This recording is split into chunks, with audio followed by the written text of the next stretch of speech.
You know the name, but do you know the story? Do you really want his name to be your name too? Tonight, on Dateline, the true story of John Jacob Jingleheimer Schmidt, a story of shame, crime, and lawsuit.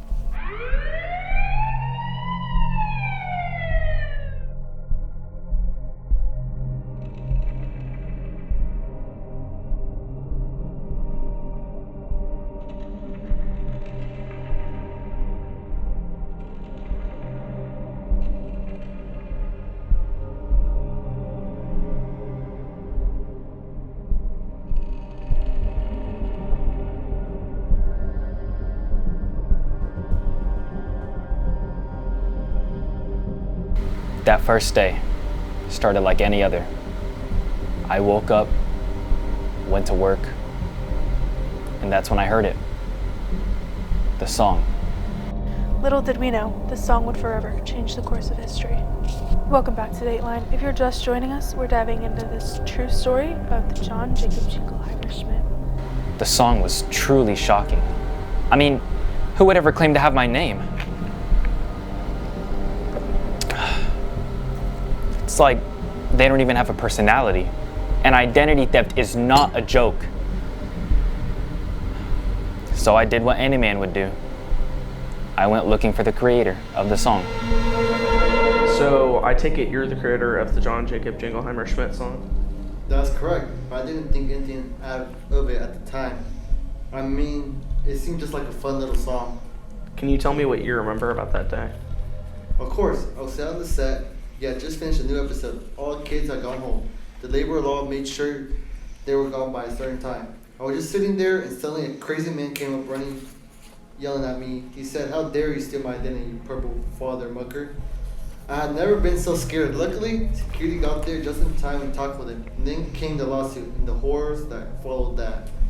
I'll be the first to admit, it wasn't my finest moment, but my rage blinded me.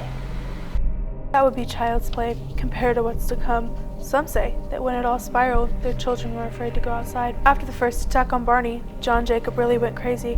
What happened next was shocking. The next 2 months were a blur.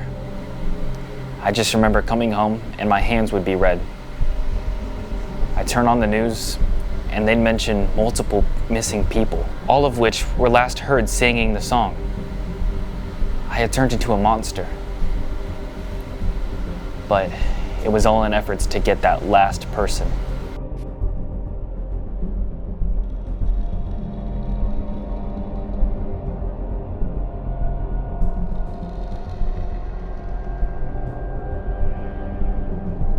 Thank you for meeting with me. Of course. I needed to tell this story. I understand. How did you know the attacker? We didn't. He just came out of nowhere after my daughter started singing that kid's song. I think it was called John Jacob Jingleheimer Schmidt. He's jumped out of the bushes screaming, "No, I'm John Jacob Jingleheimer Schmidt." Do you remember what happened next? Can we not talk about that? It's hard to think about. Of course, that's all the questions we have. Thank you for meeting with us. Would I do it all again? 100%. I'm John Jacob Jingleheimer Schmidt. My name makes me unique.